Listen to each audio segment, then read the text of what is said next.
joie de vous retrouver encore ce matin, que vous soyez ici ou alors chez vous. On est venu pour vraiment adorer Dieu ce matin. Est-ce que vous êtes prêts à louer et à proclamer son nom ce matin?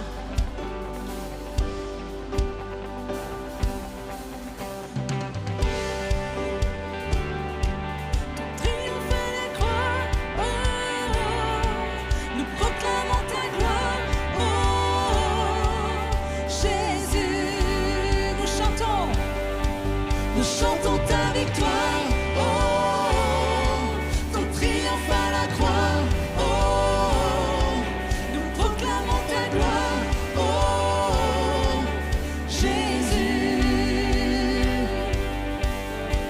Trésor du ciel, tu t'es dépouillé, laissant ta gloire et l'éternité. Par amour, tu t'es donné.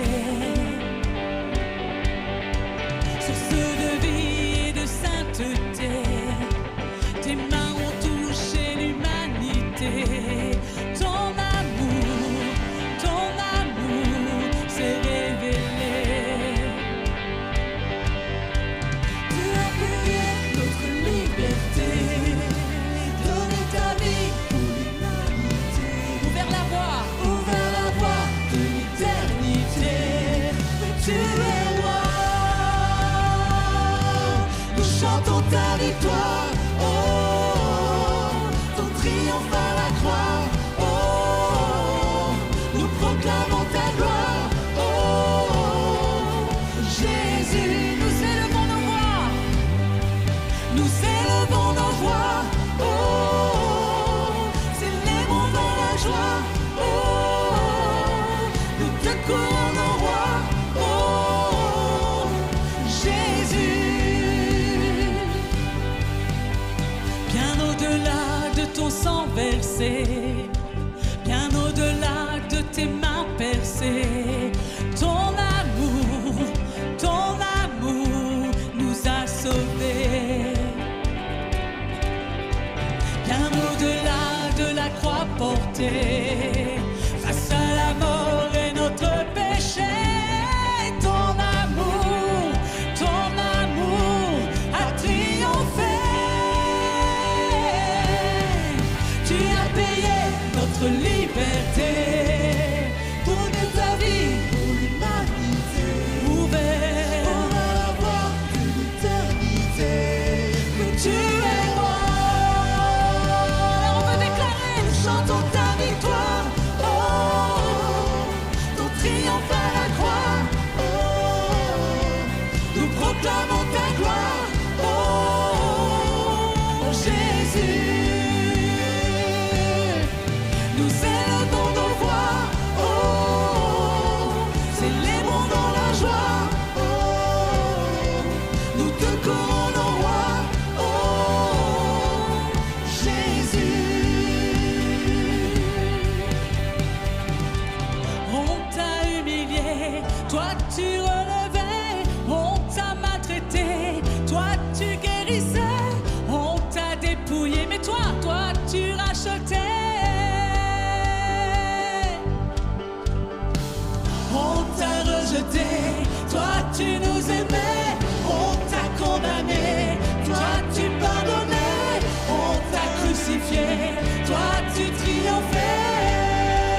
Je t'invite à prendre ces paroles. Loue ton Dieu ce matin pour qui il est, non pas pour ce qu'il te donne, mais pour qui il est. Je te loue, mon Seigneur. Je glorifierai ton nom seul. Je proclame ton amour au matin, ta fidélité la nuit. Car toi seul, Seigneur, me remplit de joie. Je veux célébrer la grandeur de tes voies, te louer pour ce que tu fais. Je te loue, ô Seigneur. Je glorifierai ton nom seul. Je proclame ton amour au matin, ta fidélité la nuit. Car toi seul, Seigneur, me remplis de joie. Je veux célébrer la grandeur de tes voies, te louer pour ce que tu fais, te louer pour ce que tu fais. Tes œuvres, oh Dieu, mes merveilles. Tes œuvres, oh Dieu, mes merveilles. Tes œuvres, oh Dieu, mes merveilles. Tu es sans pareil. Tes œuvres, oh Dieu, mes merveilles. Tes œuvres, oh Dieu, mes merveilles. Tes œuvres, oh Dieu, mes merveilles. Tu es sans pareil. Tu es sans pareil. Tu es sans pareil. J'aurai foi en ton nom. Je sais que tu es près de moi. Près de toi, je n'aurai jamais seul.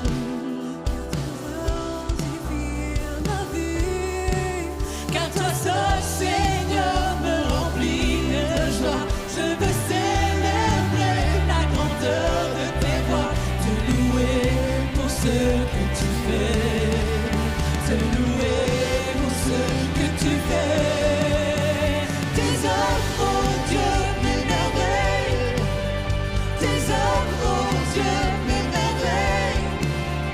Tes œuvres, oh Dieu, mes merveilles. Tu es sans pareil. Tes œuvres, oh Dieu, mes merveilles. Tes œuvres, oh Dieu, mes merveilles. Tes œuvres, oh Dieu, mes merveilles.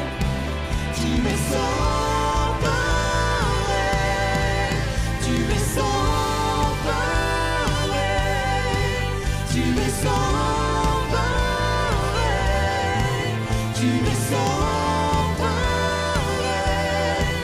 Tu es sans pareil. Tu es sans pareil. Tu es sans pareil. Tu es sans pareil. Tu es sans pareil. Tes œuvres, oh Dieu, mes merveilles. Tes œuvres, oh Dieu, mes merveilles. Tes œuvres, oh Dieu, mes merveilles. Tu es sans pareil. Tes œuvres, oh Dieu, mes merveilles. Tes œuvres, oh Dieu, mes merveilles. Tes œuvres, oh Dieu, mes merveilles. Tu es sans pareil. Tu es sans pareil. Tu es sans pareil. Tu es sans pareil. Tu es sans pareil. Tu es sans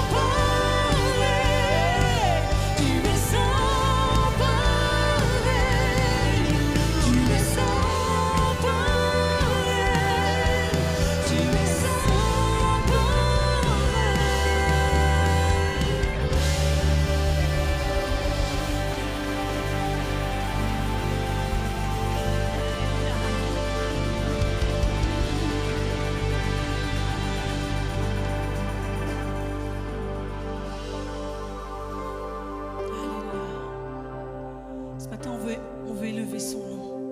On veut élever celui qui est, celui qui nous a tout donné, celui qui nous a rachetés. On veut lui donner notre reconnaissance. Alors on veut lui dire, sois élevé.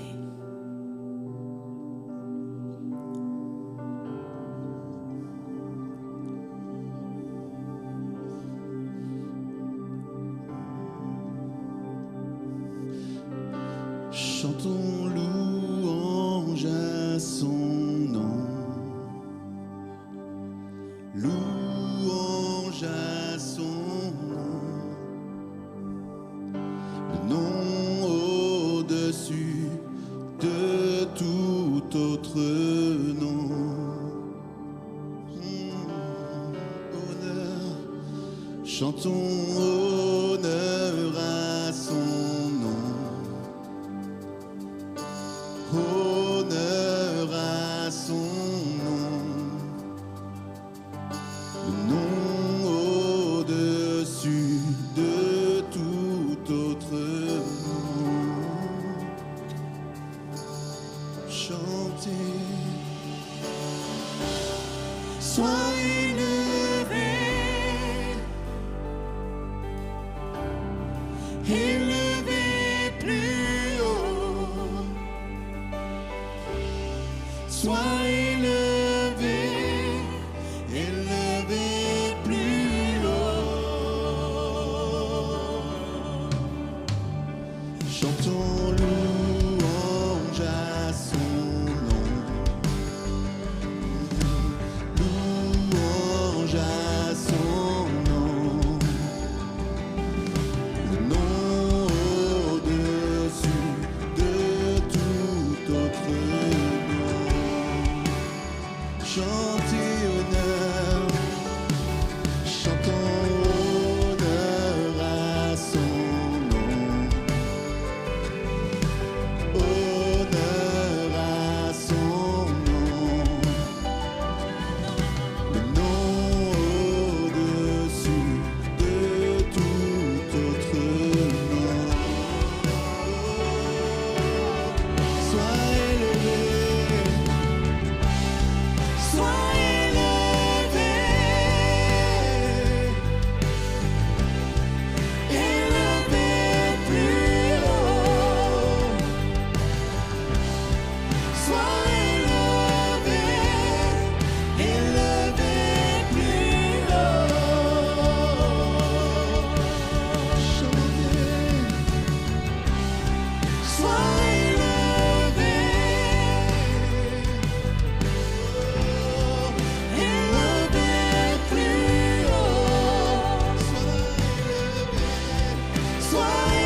déclarer ça?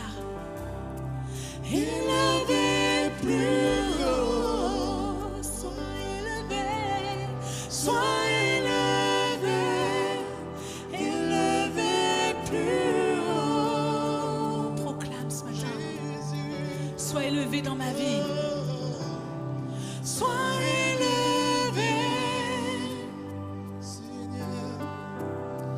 élevé plus haut. Sois élevé, élevé plus haut.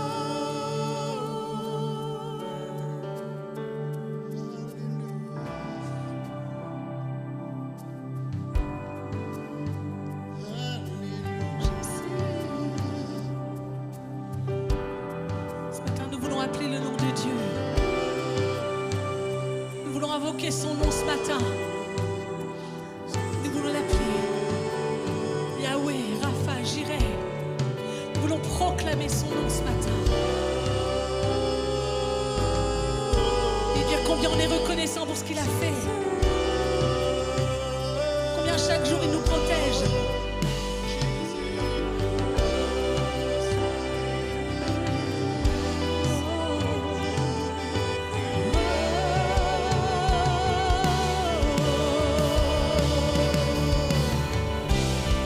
Sois élevé, élevé plus haut. Sois élevé, élevé plus haut.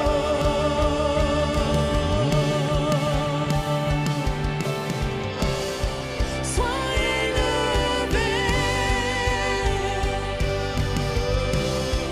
élevé plus haut. Sois élevé,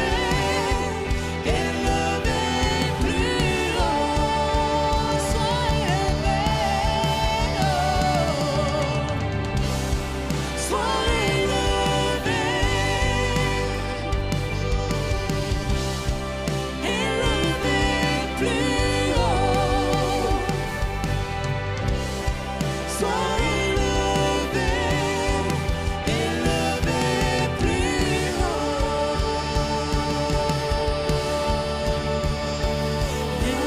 Yahweh,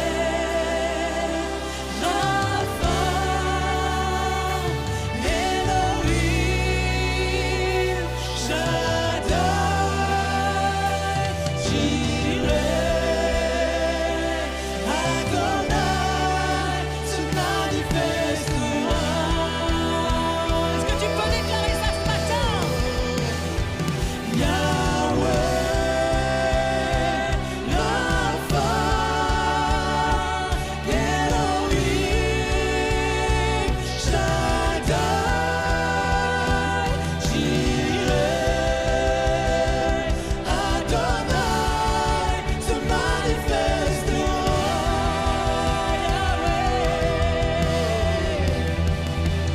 Yahweh, Rapha,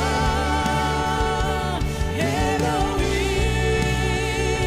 Shaddai, Jireh, Adonai, se manifestera.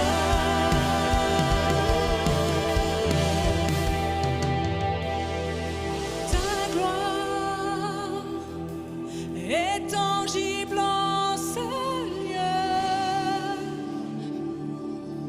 De grandes choses vont arriver. Le surnaturel est activé.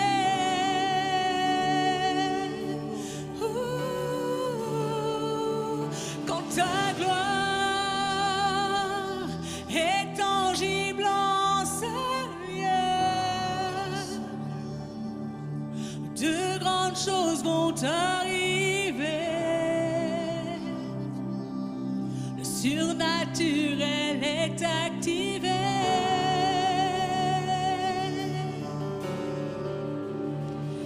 Yahweh, Rapha,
naturel est activé. Chanter. Yahweh, Rapha, Elohim, Shaddai, Jireh, Adonai se manifestera. Déclare Yahweh, Rapha, Elohim, Shaddai, Jireh, Adonai se manifestera.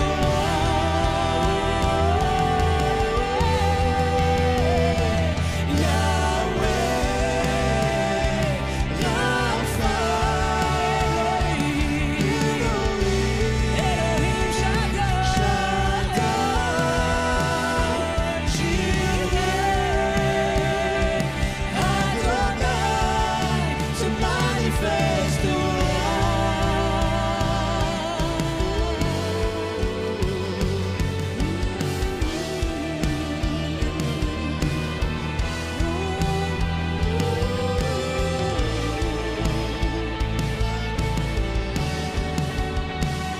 Parce que si tu l'adores, il va se manifester. Si tu l'appelles, il va se manifester. Si tu le cherches de tout ton cœur, alors il se manifestera à toi. Peut-être que c'est la première fois que tu viens ici. Peut-être que c'est la première fois que tu nous regardes sur les réseaux sociaux. Sache que si tu viens d'un cœur sincère et pur, alors si tu le cherches, il va répondre. Si tu l'appelles, il va répondre. Si tu l'adores, dans les moments où tu es vraiment abattu, alors il va se manifester, il va te répondre. Si tu l'adores, il se manifestera. Si tu l'appelles, il se manifestera. Si tu le cherches, il se manifestera. Si tu l'adores, il se manifestera. Si tu l'appelles, il se manifestera. Si tu le cherches, il se manifestera. Si tu l'adores, il se manifestera. Si tu l'appelles, Il se manifestera. si tu le cherches, Il se manifestera. il se manifestera. Si tu l'adores, il se manifestera. Si tu l'appelles, Il se manifestera. Si tu le cherches, il se manifestera. si tu l'adores, si tu l'adores, Il se manifestera. si tu l'appelles, Il se manifestera. si tu le cherches, Il se manifestera. si tu l'adores, il se manifestera. Si tu l'appelles, il se manifestera. Si tu le cherches, il se manifestera. Yahweh se manifestera. Jireh se manifestera. Rapha se manifestera. Se manifestera. Yahweh se manifestera. Jireh se manifestera. Rapha se manifestera. Se manifestera. Yahweh se manifestera. Jireh se manifestera. Proclame-le. Rapha se manifestera. Se manifestera. Yahweh se manifestera. Jireh se manifestera. Rapha se manifestera. Se manifestera. Si tu l'adores, il se manifestera. Si tu l'appelles, il se manifestera. Si tu le cherches, il se manifestera. Si tu l'adores, Si tu l'adores, il se manifestera. Et si tu l'appelles, il se manifestera. et si tu le cherches, il se manifestera. se manifestera. Si tu l'adores, Il se manifestera. si tu l'appelles, Il se manifestera. si tu le cherches, Il se manifestera.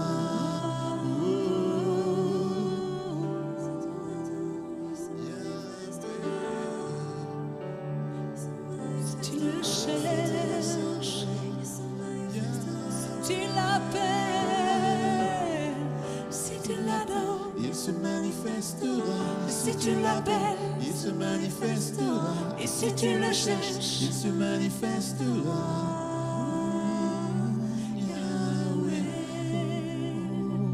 Rapha, Elohim, Shaddai, Jireh, Adonai, se manifestera. Oh Yahweh, Yahweh, Rapha, Elohim, Elohim, Shaddai, Jireh, Adonai, se manifestera.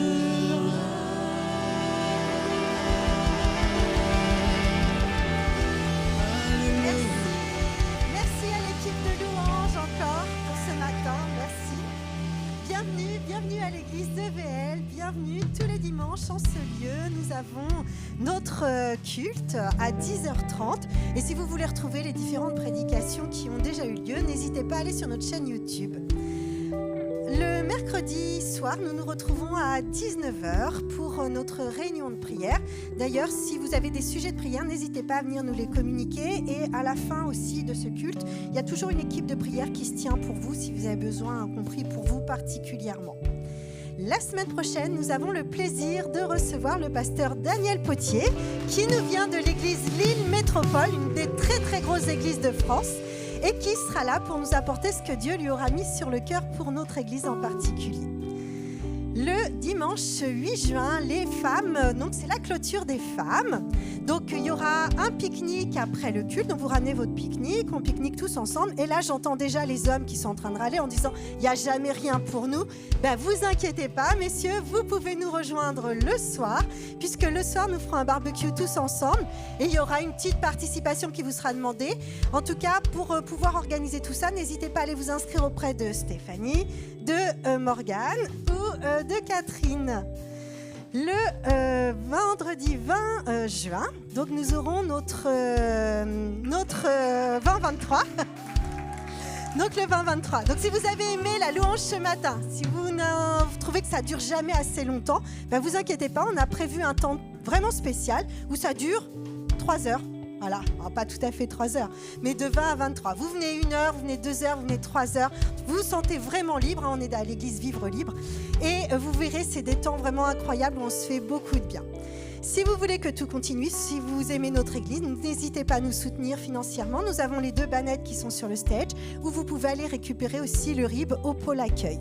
Et enfin, si vous voulez revoir un petit peu l'actualité de notre église, les différentes annonces, que vous n'avez pas tout noté ce matin, n'hésitez pas à aller sur Instagram, sur notre Facebook ou sur le site internet de notre église.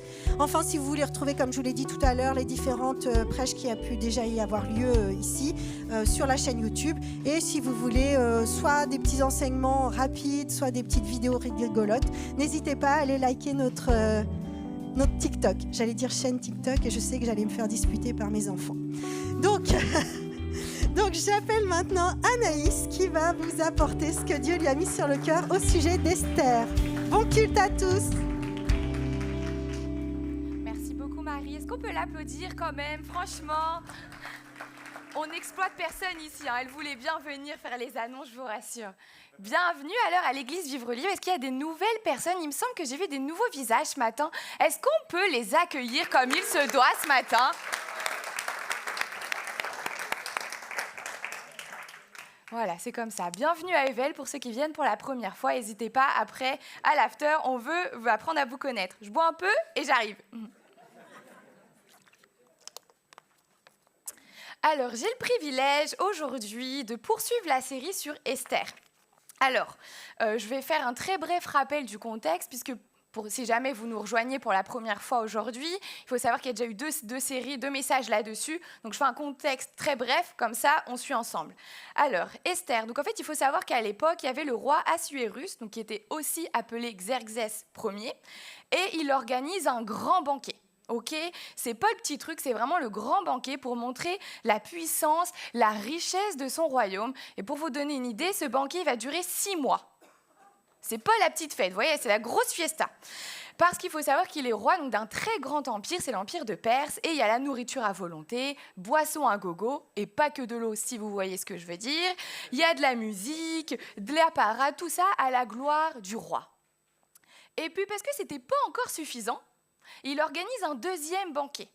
Et cette fois-ci, alors, il est un peu plus court, il dure 7 jours, mais cette fois-ci, le roi y invite tout le peuple. Tout le peuple qui se trouvait à Suse était invité à venir dans le jardin de la maison royale du roi pour, encore une fois, faire la fête. Et on le voit d'ailleurs dans la Bible que là encore, l'alcool était servi en abondance. Voilà, je pense qu'on a bien compris quel genre de fête c'était. Et la reine n'était pas présente à ce banquet. Elle organisait elle-même son propre festin avec d'autres femmes, les femmes dans la maison royale, et ça n'a pas plu au roi, dont le cœur dit, et c'est écrit dans la Bible, que le cœur était réjoui par le vin. Le roi était ivre, quoi. Et il voulait montrer la beauté de sa femme à tous ses invités, tous ses convives. En fait, il voulait qu'elle vienne déambuler parmi sa fête avec la couronne royale. Bon, la reine, elle refuse catégoriquement, et le roi la répudia. Elle veut pas de souci. Allez, hop, j'en veux plus. Bon, on voit un peu quel genre de roi c'est. Vous voyez, on voit un peu l'image, quoi. C'est pour poser le contexte. Finalement, je fais un très bref résumé, le roi veut trouver une nouvelle reine. Donc, moi, ça me fait penser un peu à l'histoire de Cendrillon, vous savez, où on va organiser un bal royal pour trouver le prince charmant, toutes les filles sont là, wouhou, bah là, c'est l'inverse. Donc, il y a le roi, et il organise, qui cherche une reine, et du coup, toutes les jeunes filles sont préparées, sont présentées au roi pour choisir la nouvelle reine. Et c'est Esther qui est choisie. C'est un très grand résumé, je viens de vous le dire, et bien évidemment, je ne peux que vous inviter à lire ou à relire Esther dans la Bible. C'est vraiment court, franchement, ça se lit facilement. Et en plus, il y a tellement de rebondissements incroyables que, à mon sens, je pense qu'on pourrait faire un film ou une série sur Esther, parce que c'est tellement incroyable cette histoire. Donc, je vous invite à le relire. Et vous l'aurez compris, Esther, c'est l'héroïne de cette histoire. Forcément, ça s'appelle le livre d'Esther, c'est pas pour rien. C'est une héroïne, pourquoi ? Parce que c'est une juive, une orpheline qui a été adoptée, qui a été élevée par son cousin Mardoché, et elle est devenue reine d'un très grand et vaste empire. C'est quand même incroyable, le dénouement. Personne ne pensait qu'elle... Même elle, je suis sûre, elle ne pensait pas qu'un jour elle deviendrait reine. Et puis surtout, elle a combattu pour sauver le peuple juif. Il faut savoir qu'il y a Aman dans l'histoire. Donc on l'a vu, il y a le roi, Esther, la nouvelle reine, tout le monde suit, et puis il y a Aman. Aman, c'est un homme qui avait une des positions les plus élevées parmi la cour, parmi les fonctionnaires à la cour du roi, et il voulait tuer tous les juifs. Il voulait tous les juifs, et notamment Mardoché, le cousin d'Esther, parce qu'il refusait de se prosterner devant lui. C'est normal, les juifs, on le sait, les juifs ne se prosternent que devant Dieu. Lui, fidèle à sa foi, il a dit « je ne me prosternerai pas devant toi ». Donc, il a voulu se venger, il se dit « ok, pas de souci, je vais tuer tous les juifs comme ça, voilà ». Et on le voit ici dans le livre d'Esther, Aman représente le diable en fait. Il représente l'ennemi qui va manipuler le roi pour obtenir un édit d'extermination. Donc en fait, tous les juifs, il va réussir à obtenir un édit où tous les juifs doivent être tués. C'est écrit dans la Bible, ça concerne tant les femmes que les hommes, les jeunes enfants, que les plus vieux. Enfin voilà, tout le monde doit être tué. Et Mardoché, donc, vous suivez avec moi, le cousin d'Esther, il avait jusqu'alors dit à Esther, écoute, pour le moment, tu ne vas pas dire que tu es juive. On est bien d'accord, vu le contexte politique, vu comment étaient appréciés les juifs à l'époque, c'était plutôt judicieux et sage de lui dire, pour le moment, Esther, tu ne vas pas dire au roi que tu es juive, tu ne vas rien dire. Et alors qu'il lui avait conseillé ça jusque-là, apprenant qu'il y avait cet édit de mort contre tous les juifs, il va voir Esther. Et on voit ensemble Esther 4, verset 13 à 14. Mardoché fit répondre à Esther, « Ne t'imagine pas que tu échapperas seule d'entre tous les Juifs parce que tu es dans la maison du roi. » On l'a compris, Esther, elle est reine, elle est dans le palais royal, elle vit sa meilleure vie, ouhou. Puis de l'autre côté, il y a les peuples, le peuple juif qui est menacé de mort. Et lui dit, « Car si tu te tais maintenant, le secours et la délivrance surgiront d'autre part pour les Juifs, et toi et la maison de ton père, vous périrez. Et qui sait si ce n'est pas pour un temps comme celui-ci que tu es parvenu à la royauté. » on voit, on l'a compris, la mort de tout le peuple juif est prévue. Et Mardochée lui dit, hey, attention là, voici ce qui se passe en dehors du palais, je t'explique, je t'alerte, voici tout ce qui se passe derrière. Et donc Esther parvient à retourner la situation après 3 jours de jeûne et de prière, au péril de sa vie. Elle met sa foi en action, elle prend le courage, elle décide d'aller voir le roi alors qu'elle n'était pas invitée pour lui dire ce qu'elle avait sur le cœur. On est bien d'accord que là, Esther va voir ce même roi qui a eu aucun scrupule pour répudier sa femme parce qu'il ne voulait pas venir à sa petite fête. Enfin, sa petite fête, quand même, grosse fête, mais on est bien d'accord. C'est ce même roi-là, ce même roi-loi qui a eu aucun scrupule. Et puis aussi, en gros, elle va aller voir le roi, puis elle lui dit en fait, je suis juive, donc merci de bien vouloir sauver mon peuple, bien cordialement le roi, au revoir. On est bien d'accord que c'est quand même vachement risqué d'aller voir le roi pour lui dire d'un coup, en fait, je suis juive. Elle ne savait pas, le roi. Et puis, on l'a déjà dit précédemment au cours des précédents messages, c'est qu'on ne va pas voir le roi s'il ne nous invite pas à aller le voir. Il faut savoir, c'était comme ça le protocole à l'époque, sinon tu prenais le risque de mourir. Lui pouvait dire, hey, qu'est-ce que tu fais là, je t'ai pas invité, hop, c'est fini. Et en plus de ça, ça rigolait pas à l'époque en persan. C'était la pendaison, mais c'était pas la pendaison par le cou. C'était vraiment une mort atroce. Et les hommes étaient empalés à un pieu. Carrément le corps empalé à un pieu et le corps restait ensuite pendu, il était attaché au bout de la perche. C'était fait à la vue de tout le monde, donc c'était pas... Déjà, la mort, c'est atroce, pendre par le cou, mais là, c'est encore pire, c'est carrément le corps qui est empalé dans le pieu, à la vue de tout le monde, et puis on laisse le corps sur le bout de la perche. C'est horrible. C'est une mort humiliante, et ça, le but, c'était fait en public exprès pour faire peur au peuple, pour qu'il puisse obéir, se tenir à carreau, entre guillemets, près du roi. Et malgré tout cela, Esther, elle va quand même aller voir le roi. On comprend que là, vraiment, elle met sa vie en danger pour mettre un plan en action à l'issue duquel Aman est pendu au lieu et place de Mardochée. Et je ne développerai pas plus ce matin sur le contexte. Je vous invite encore une fois à aller relire ce passage, puis il y a d'autres messages aussi qui portent là-dessus. Mais effectivement, Aman avait fait tout un complot pour faire pendre Mardochée. Donc un nouveau décret est prévu et ensuite qui permet aux Juifs de se défendre et donc tout le peuple juif a pu être sauvé. Esther, bien évidemment, ici elle est vue comme l'héroïne de l'histoire, bien évidemment, dans le livre de la Bible. Mais je veux insister sur un point ce matin et c'est exactement là, moi, juste sur ce point que je veux vous amener, c'est que le combat n'a pas été gagné seul. Esther n'a pas gagné toute seule le combat. En réalité, c'était un travail d'équipe. Si on étudie un peu plus le livre d'Esther, elle n'était pas toute seule. Quand je lis Esther, moi, j'ai une image d'un orchestre qui me vient en tête. Alors, je ne sais pas si vous êtes déjà allé à l'opéra pour aller voir un orchestre. Moi, j'ai eu l'occasion d'y aller voir une fois. Aller à l'opéra, j'étais trop contente. Et puis ce jour-là, comme par hasard, les musiciens faisaient grève. C'est quand même pas de bol, quoi. La fille, elle y va une fois, elle est trop contente. Ah bah, les musiciens, ils font grève. Ouais, enfin, je vais quand même à l'origine pour voir les musiciens. Bon.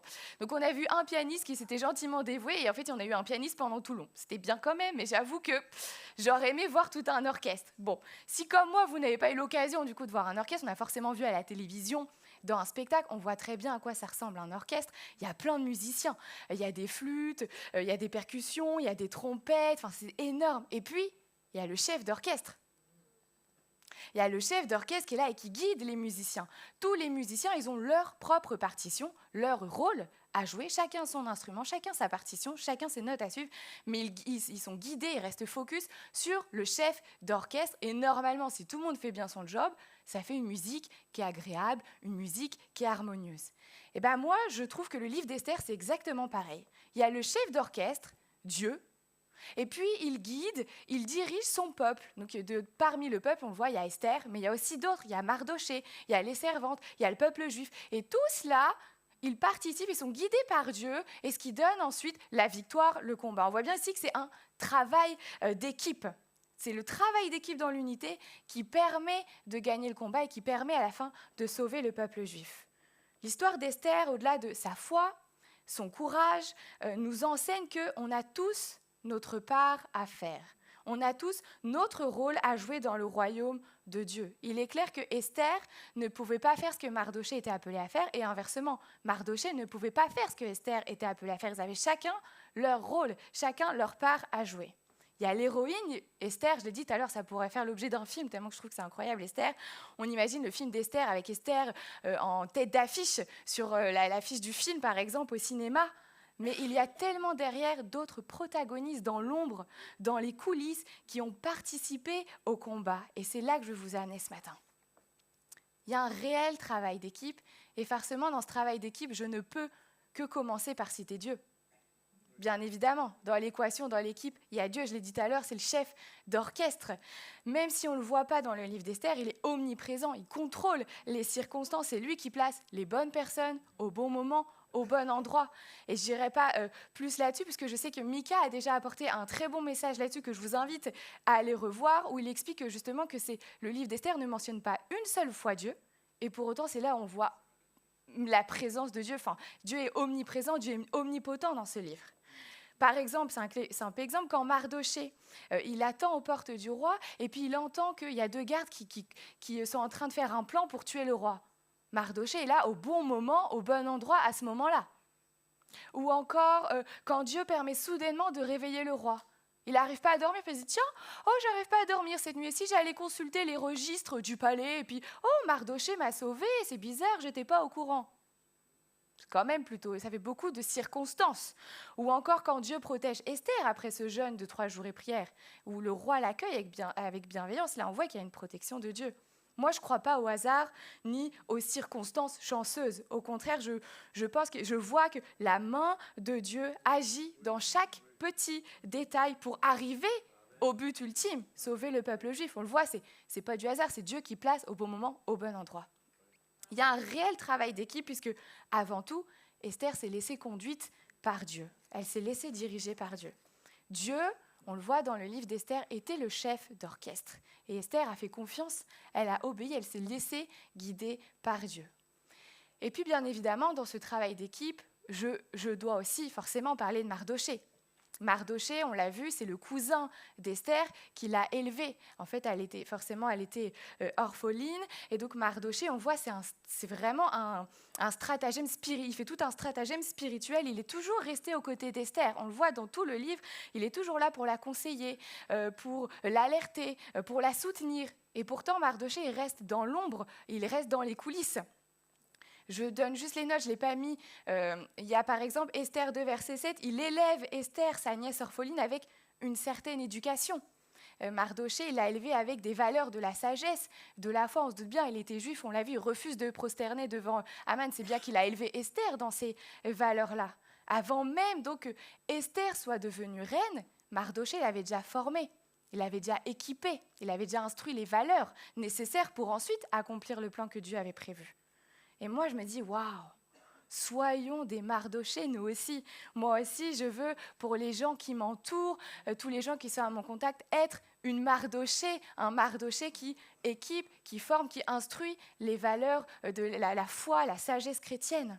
Et ça nous rappelle encore aussi, pour tous ceux qui sont parents, la responsabilité que Dieu nous confie en tant que parents envers nos enfants, de les élever aussi dans ces valeurs, comme Mardoché l'a fait avec Esther qui l'a adoptée, ou même encore, si tu n'es pas parent, bien évidemment qu'on est tous appelés à être des modèles, des Mardochés pour notre entourage, notre famille, nos amis. Et là, on voit l'importance que ça a eu sur Esther. C'est ce qui lui a permis d'arriver ensuite à ce plan final. On le voit aussi dans Esther 2, verset 10, Mardoché, il conseille à Esther de ne pas révéler son origine juive au début. Il fait preuve de stratégie, de prudence, de discernement. On voit, il conseille Esther, attention, on la fait pas ci, fais comme ça. Ou encore lorsque Mardoché a appris l'édit de mort à l'encontre des Juifs, du peuple juif. On le voit, Esther 4, versets 1 à 2, Mardoché ayant appris tout ce qui se passait, donc là il a appris, il y a l'édit de mort, tous les Juifs vont être tués, c'est ce qui est prévu.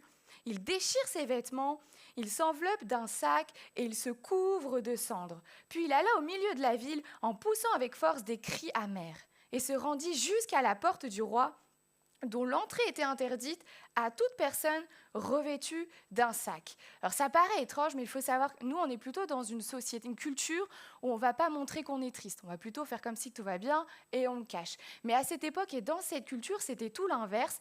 Quand les personnes étaient tristes, donc elles étaient dans le deuil, qu'elles passaient par la maladie, eh bien elles prenaient des cendres et elles se les répandaient sur elles, elles se le mettaient sur elles pour avoir l'air sale, pour avoir l'air repoussant. Ils criaient, ils avaient des sacs de jute pour montrer justement qu'ils étaient dans la douleur. Vous savez, c'est vraiment tout l'inverse de nous.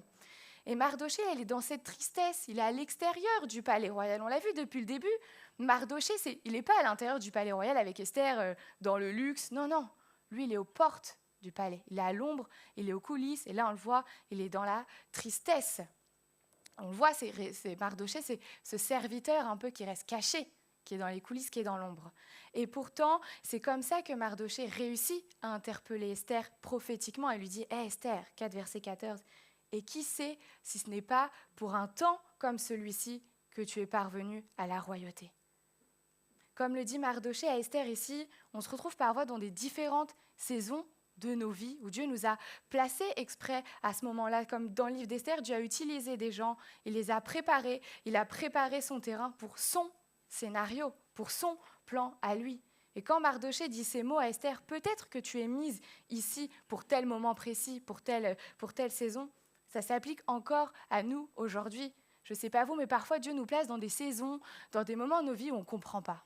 On se dit, Seigneur, je ne comprends pas. Et puis, on arrive à ce moment-là, ce moment précis, on se dit, ah, ok, d'accord, ça fait sens. Mais là, c'est Esther, c'est exactement ce que Mardoché dit à Esther, là. Hey, c'est le moment. Mardoché rappelle à Esther qu'elle n'est pas là pour elle-même. Elle rappelle qu'elle fait partie d'un plan plus grand. Il rappelle que Esther fait partie d'un plan plus grand, celui de Dieu pour son peuple. Et on voit qu'Esther, donc on voit bien clairement, Esther n'a pas agi seule. Elle a été soutenue, elle a été conseillée, elle a été alertée par Mardoché qui lui est resté fidèle et patient dans l'ombre. Mardoché, on le voit, c'est ce stratège resté parfois dans l'ombre, mais aussi quel leader exemplaire. À aucun moment il prend la place d'Esther. À aucun moment il dit « Écoute, moi je sais ce qu'il faut faire, vas-y Esther, laisse-moi faire ». Non, il reste à ses côtés et il la forme, il l'alerte et il la propulse dans son appel, dans ce que Dieu voulait. C'est ça un bon leader, il ne fait pas tout, mais il pousse les autres à se lever là où Dieu les place. Et c'est ce qui forme l'Église qui impacte le monde. Je t'équipe et je te propulse pour que toi aussi à ton tour t'équipes et tu propulses, t'équipes et tu propulses pour aller là où Dieu veut. Et c'est exactement ce qu'a fait Mardoché avec Esther. On ne verra pas toujours dans notre vie la main de Dieu agir de manière explicite précisément, mais parfois on voit son doigt à travers les personnes qu'il place autour de nous. Des fois c'est plus subtil. Dieu place les personnes comme ça autour de nous. Comme Esther, là, Mardoché, il était aux côtés d'Esther pour l'aider. Dieu place autour de nous des personnes pour accomplir sa volonté. Même dans les saisons où on ne le voit pas toujours agir, on a l'impression en tout cas qu'il n'agit pas.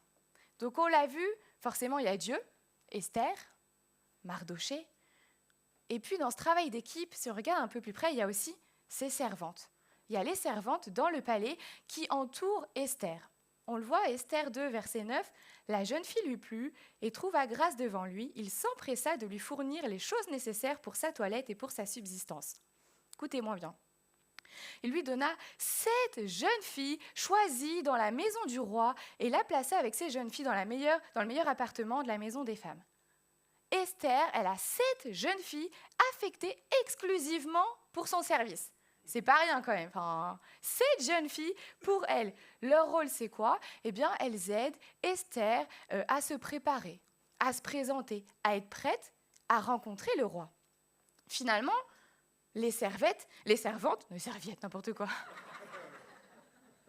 Les servantes participent activement au plan de Dieu sans même le savoir. En fait, elles aident Esther à être prête pour le roi, mais elles ne s'en rendent même pas compte. Elles préparent la future reine, celle que Dieu veut utiliser pour sauver un peuple entier. Les servantes, c'est vrai, n'étaient pas appelées à parler devant le roi, oui, mais elles ont aidé celles qui étaient appelées à le faire, qui allaient le faire. On le voit ici, les servantes participent dans l'ascension d'Esther, pourtant elles, qui sont vues un peu comme les petites mains du royaume. Les servantes, ce n'est pas les postes les plus honorifiques qui soient. La réalité, et on le voit bien, c'est que même les petites actions dans l'ombre sont tout aussi importantes que les grands gestes visibles. Les servantes, je suis sûre que personne ne prêtait attention à elles, et pourtant, elles préparaient Esther dans le plan de Dieu face au combat, etc. Et c'est exactement pareil dans l'Église. Il y a les serviteurs sur scène, c'est vrai, mais ils ne sont pas plus importants que les serviteurs dans les coulisses. C'est un travail d'équipe. Oui, il y a la louange, il y a la prédication qui paraît peut-être plus visible à vos yeux, mais pourquoi ça se déroule bien ? Parce que derrière, il y a une équipe de sonorisation. Il y a des gens qui s'occupent pour que le culte se déroule bien. Parce qu'il y a des personnes qui se lèvent et qui prient pour que chaque culte du dimanche soit à la gloire de Dieu. Dans l'Église, tout service, qu'il soit visible ou plus discret, fait partie du travail d'équipe. Il n'y a pas de service insignifiant lorsque nous agissons tous pour la gloire de Dieu. Et c'est exactement ce que nous révèle le livre d'Esther ici avec les servantes. Ça nous apprend quoi? Ça nous apprend qu'il n'y a pas de petit rôle dans le royaume de Dieu. Le service humble est tout aussi stratégique que le service en public. Et que l'excellence invisible, elles ont tout bien fait, elles ont tout bien préparé. Esther, précède l'impact visible. Chaque détail compte dans les préparations de Dieu. Et on le voit même au chapitre 4, verset 16, que les servantes ont aussi jeûné et prié avec Esther. On le voit, moi aussi, je jeûnerai de même avec mes servantes, puis j'entrerai chez le roi malgré le roi. Si je dois périr, je périrai. On le voit dans les coulisses, il y a les servantes, oui, mais elles ont accompagné, elles ont soutenu Esther. Comme quoi, ce n'est pas toujours celui qui parle sur le devant de la scène qui change l'histoire. C'est aussi tous ceux qui se tiennent fidèlement dans les coulisses. Et pourtant, les servantes, j'ai dit, elles n'ont pas les fonctions les plus importantes, les plus honorables qui soient, mais elles ont joué un rôle important. Elles ont participé au combat. C'est bien la preuve que tu n'as pas besoin d'être sur scène pour faire avancer le royaume de Dieu. Parfois, ceux qui préparent les autres sont les vrais piliers du plan de Dieu. Et il n'y a qu'à prendre, si on reprend, je disais tout à l'heure, Esther, je trouve que ça ressemble à un film, si on prend par exemple un film de science-fiction ou un film d'action. Si tu enlèves toutes les personnes qui préparent les effets spéciaux, ou si tu enlèves les cascadeurs, on est bien d'accord que le film est quand même moins bien. Il est plus ennuyant. Un film d'action sans cascadeur ou un film de science-fiction sans effets spéciaux, il n'aura pas le même succès, on est bien d'accord. Eh bien, l'Église et le corps de Christ, c'est exactement pareil. C'est parce qu'il y a des serviteurs dans l'ombre, qu'il y a des victoires mises en lumière. C'est exactement pareil. Donc, on l'a vu, il y a Dieu, Esther, il y a Mardoché, les servantes d'Esther, et puis il y a le peuple juif. Le peuple juif est intervenu lui aussi et a soutenu Esther dans son combat. On l'a vu, les Juifs étaient menacés d'extermination. Vous imaginez dans quel état ils devaient être de se dire « Punaise, on va tous mourir, mes enfants, toute ma famille ». Et on le voit, Esther, chapitre 3, verset 15, que tandis que le roi et Aman étaient à boire, visiblement, ils aiment bien boire, on le voit depuis le début. Bon, la ville de Suse était dans la consternation. Bien sûr qu'ils étaient dans la consternation. Les Juifs se sentaient impuissants. Ils se sentaient désespérés, ils ne pouvaient rien faire face à cet édit d'extermination. Alors oui, Esther a décidé de passer à l'action, c'est vrai. Elle a osé rompre le protocole, on l'a vu, d'aller voir le roi pour lui dire ce qu'elle avait sur le cœur pour sauver le peuple juif. Mais elle n'est pas allée seule au combat. Elle a demandé, elle a mobilisé tout un peuple pour l'accompagner spirituellement. Elle leur dit, on le voit Esther 4, verset 16, « Va, rassemble tous les Juifs qui se trouvent à Suse et jeûnez pour moi. » Sans manger ni boire pendant 3 jours, ni la nuit, ni le jour. Elle a rassemblé tous les Juifs, pas une certaine élite, pas tel et tel grand Juif connu du village. Non, tous les Juifs. Ils ont tous été mobilisés. C'est donc ce peuple juif, sous pression, qui a décidé d'obéir, qui a décidé de s'unir et qui s'est engagé dans le jeûne et la prière avec Esther. On le voit bien ici, ce n'est pas Esther dans une intercession isolée. On le voit bien, c'est une mobilisation collective de tout un peuple qui participe au combat. Il y a une unité dans l'obéissance, il y a une foi collective, il y a une solidarité spirituelle. Et sans ce soutien qui pourrait sembler invisible, le plan d'Esther aurait été en vain. La victoire publique commence dans l'unité spirituelle du peuple caché. Comme on le fait régulièrement ici au sein de l'Église Vivre Libre, vous le savez, il y a des moments où on fixe, on se dit, là, il y a 3 jours de jeûne et prière, de jeûne commun, où l'Église décide de jeûner ensemble pour combattre, ou même chaque mercredi, il y a des réunions de prière où l'Église s'assemble, s'unit pour intercéder, pour combattre ensemble. Et moi, j'ai vu, on a gagné des victoires par cette unité, par cette équipe, par ce travail d'équipe qui dit, OK, on y va et on combat. Et on le voit dans Matthieu 18, versets 19 à 20, il est écrit « Je vous dis encore que si 2 d'entre vous s'accordent sur la terre pour demander une chose quelconque, elle leur sera accordée par mon Père qui est dans les cieux. car là où 2 ou 3 sont assemblés en mon nom, je suis au milieu d'eux. Ce verset confirme le livre d'Esther. Si le peuple s'accorde, c'est-à-dire s'il est en harmonie, s'il est uni dans la prière, alors Dieu exaucera leur prière, si elle est faite selon la volonté de Dieu, bien sûr. C'est exactement ce que le peuple juif a fait ici dans le livre d'Esther. Vous l'aurez compris, c'est tout cet ensemble, ce travail d'équipe avec Dieu au contrôle. Esther qui a fait confiance, qui était une, entre guillemets, petite juive orpheline qui devient reine et qui fait confiance au péril de sa vie pour aller voir le roi. Mardoché qui reste dans l'ombre aux portes du palais royal. Ou bien encore les servantes qui peut-être pensaient ne pas avoir de valeur que Dieu a utilisée. Ou encore, on le voit, tout le peuple juif qui s'est mobilisé pour jeûner et prier. On le voit bien, c'est tout un ensemble de travail d'équipe. Oui, il y a Esther, l'héroïne principale, mais il y a aussi toutes les autres protagonistes, on va dire les personnages de l'ombre qui ont participé à ce combat. Et c'est mon dernier point ce matin. Après avoir vu ensemble tous les différents protagonistes auprès d'Esther, on voit bien que le travail d'équipe gagne face au plan de l'ennemi. C'est pas la reine Esther qui gagne seule ici dans ce livre, dans le livre d'Esther, c'est une victoire d'équipe. C'est une victoire née de l'unité. Vous connaissez tous cet adage « l'union fait la force ». Vous connaissez, c'est vieux, c'est connu. Et pourtant, il n'y a rien de nouveau. Jésus le disait déjà dans son temps. On le voit dans Marc 3, verset 24. « Si un royaume est divisé contre lui-même, ce royaume ne peut subsister. » La victoire devient puissante lorsque chacun prend sa place et il accomplit fidèlement ce qu'il a à faire. Lorsqu'Esther, remplie d'audace et de foi, elle entre dans la cour du palais pour aller voir le roi, lorsqu'elle risque sa vie, on l'a vu, elle n'est pas seule. Il y a des centaines de personnes qui jeûnent, qui prient pour elle. Elle entre dans ce palais, oui, mais portée par cette unité.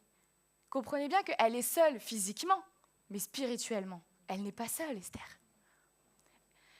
Esther, elle aurait très bien pu garder le silence, on est bien d'accord. Elle était avec ses 7 servantes dans le palais royal, dans le luxe, tout. J'ai envie de dire, elle aurait pu dire, écoute, vous êtes bien mignons, mais moi, je suis bien ici. Après tout, le roi, il ne sait pas que je suis juive. Ça va passer. Elle aurait pu rester sur cette position. Et d'ailleurs, elle n'a pas accepté tout de suite. Esther, elle a hésité, ce qui peut se comprendre. Parce que parfois, soyons honnêtes, nous aussi, on réagit comme ça. On reste passif, on pense à nous-mêmes, puis on se dit, après tout, Seigneur, ça, c'est pas mon combat. Mais Dieu appelait Esther à entrer dans l'arène, non pas seule, mais unie, pour porter le combat ensemble. Et c'est aussi ce à quoi Dieu nous appelle, nous tous là, à participer à l'œuvre de Dieu, à combattre tous ensemble, dans l'unité. On le voit dans le livre d'Esther, Aman avait un plan, mais Dieu avait un peuple. Et ce peuple uni a fait échouer les plans du diable. Aman, on le sait, c'est l'incarnation de la haine du peuple juif. On est bien d'accord que ce n'est pas juste un homme qui veut se venger contre Mardoché et le peuple juif, c'est plus que ça. C'est un autre combat. C'est un combat beaucoup plus grand. C'est l'illustration de la lutte entre la lumière et les ténèbres. C'est un combat qui n'est pas physique mais spirituel. C'est un combat contre l'ennemi qui veut détruire les plans de Dieu. Mais Dieu a utilisé le travail d'une équipe spirituelle pour contrecarrer les plans de l'ennemi. On le voit dans le livre d'Esther que l'unité permet à Dieu d'agir de manière surnaturelle et de retourner la situation. Et là, ça a permis une victoire collective. Ce n'est pas juste Esther qui a été sauvée, c'est tout le peuple juif qui a été sauvé. C'est une victoire collective. Le peuple est sauvé parce qu'il y a eu une chaîne de fidèles qui s'est tenue et que chacun a joué son rôle. Chacun a obéi à Dieu et a joué sa part. Chacun a pris part au combat. Et tu dois comprendre que ce qui conduit la survie du peuple juif n'est pas seulement que Mardoché, Esther, les Juifs, les servantes étaient unis. C'est qu'ils étaient tous unis à Dieu. Comprenez la subtilité ? L'unité entre les hommes crée une force, c'est vrai. Mais l'unité avec Dieu libère le miracle. Libère la victoire. Ne minimise pas ton rôle. Ne minimise pas ton importance. Si je veux que tu comprennes ça, oui, on est dans un monde surpeuplé. Oui, c'est vrai, on est tellement ridicule à l'échelle du monde. C'est vrai, on le sait. C'est tellement facile de se dire « Ah, mais lui, sait tellement faire plus de choses. Elle a tellement de compétences. Et puis, il y a déjà lui qui fait tout ça. Et puis elle, et puis si. » C'est tellement facile de se dire, de tomber dans ce piège. de dire, est-ce que c'est nécessaire, utile que je me lève? Est-ce que vraiment on a besoin de moi, après tout? Mais je veux te rappeler que tu es unique. Personne ne pourra faire à ta manière. Personne n'a le même héritage familial que toi. Personne n'a le même héritage culturel que toi. Personne n'a ton style, personne n'a vécu tes souffrances, personne n'a vécu tes joies, personne n'a ton témoignage. Il t'est propre. Tu as ton style, tu as ton identité. Et tu as ton rôle à jouer. Tu as ton importance dans le royaume de Dieu. Alors oui, tu ne seras peut-être pas le plus grand musicien. Tu ne seras peut-être pas la plus grande prédicatrice. C'est vrai. Tu ne seras peut-être pas le meilleur moniteur de la Jesus Academy. Tu ne seras peut-être pas celui qui fera le meilleur café à l'after. C'est vrai. Mais tu as ta place, tu as ta pierre à apporter à l'édifice à ta manière. Parce qu'il n'y a que toi qui peux le faire à ta manière. C'est toi. Et c'est pareil dans l'Église. Chacun a sa part. Et c'est une vision portée en équipe qui écrase les projets de l'ennemi. Et je vais vous prendre une petite illustration ce matin. Si je prends un spaghetti, on est d'accord que tout seul, il se brise, se casse. C'est tellement facile de le briser, il est tout seul. Et puis si je prends un paquet de spaghettis, attention devant, c'est plus dur, ça résiste forcément, ils sont plus nombreux. Mais je peux quand même le casser. Mais si je prends un paquet complet, uni, mais qu'il y a le paquet autour, il y a l'emballage qui représente la présence de Dieu. Je ne peux pas le briser. Je ne peux pas. Il résiste. Il tient ferme, il est solide parce qu'il demeure dans le paquet. Il demeure dans la présence de Dieu qui empêche d'être désunis. La présence de Dieu empêche que nous soyons cassés, que nous soyons brisés. L'Église est appelée à être ce corps uni. Certes, il y a plusieurs membres, c'est vrai, mais l'Église ne forme qu'un seul corps. Et Paul l'explique bien dans 1 Corinthiens 12, verset 12, qui s'affiche derrière moi. Il y a plusieurs dons spirituels divers et variés, c'est vrai. Il y a plusieurs membres dans l'Église, c'est vrai. Mais ils forment tous, ils comparent l'Église à un corps. On a plusieurs membres, mais ils font tous partie du même corps. On est d'accord que mon pied n'a pas la même fonction que mon ventre, c'est vrai. Mais pour autant, mon pied est tout aussi important que mon ventre. En égalité de valeur, moi je voudrais ni perdre mon pied, ni perdre mon ventre. Et bien c'est pareil dans l'Église aujourd'hui. Il y a une diversité de talents, il y a une diversité de dons, une diversité de compétences, une diversité de connaissances, une diversité de témoignages. Et c'est ce qui fait que nous sommes toutes et tous complémentaires dans le royaume de Dieu. On ne peut pas accomplir l'œuvre de Dieu seul. C'est pas vrai. L'Église, c'est pas juste des actions individuelles, mais c'est l'unité du corps de Christ qui œuvre ensemble pour accomplir la volonté de Dieu. Alors je veux te rappeler ce matin, je veux pas que tu repartes sans avoir compris ça. Tu es important. Tu es importante. Tu as de la valeur aux yeux de Dieu et tu as ta place. Tu as ta place et tu peux venir participer au royaume de Dieu parce que tu as ta part à faire. Tu n'as pas besoin de tout faire. Tu dois juste faire ta part avec foi et fidélité. Aujourd'hui, la vérité, c'est que beaucoup veulent servir Dieu, mais le royaume ne se bâtit pas en solo. C'est un travail d'équipe. Et le véritable travail d'équipe dans l'Église ne consiste pas seulement à faire les choses ensemble, mais à s'humilier ensemble devant Dieu, dans la présence de Dieu. C'est un combat collectif parce que nous nous humilions ensemble devant Dieu pour une cause qui est tellement plus grande que nous. C'est tellement plus qu'un combat individuel, c'est un combat collectif qui nous dépasse. Et d'ailleurs, Jésus lui-même, on l'a vu dans son ministère, il n'a pas œuvré seul. Il a formé une équipe de disciples. Alors certes, avec des défauts, des qualités, c'est vrai, mais une équipe de disciples unis avec lui. On le voit dans le livre d'Esther, le miracle commence quand on jeûne, quand on prie ensemble dans la présence de Dieu. Alors bien sûr, Esther a eu un rôle hyper important, je dis pas ça, elle a eu un rôle crucial dans ce livre d'Esther. Elle a fait preuve de foi, de courage, elle a risqué sa vie, mais chaque rôle a compté dans ce plan. Tout le monde a compté, tout le monde a de la valeur, tout le monde a participé pour sauver ce peuple juif, parce que Dieu voit tout le monde. Il voit Esther, c'est vrai, cette juive qui est devenue reine, cette orpheline qui est devenue reine, oui.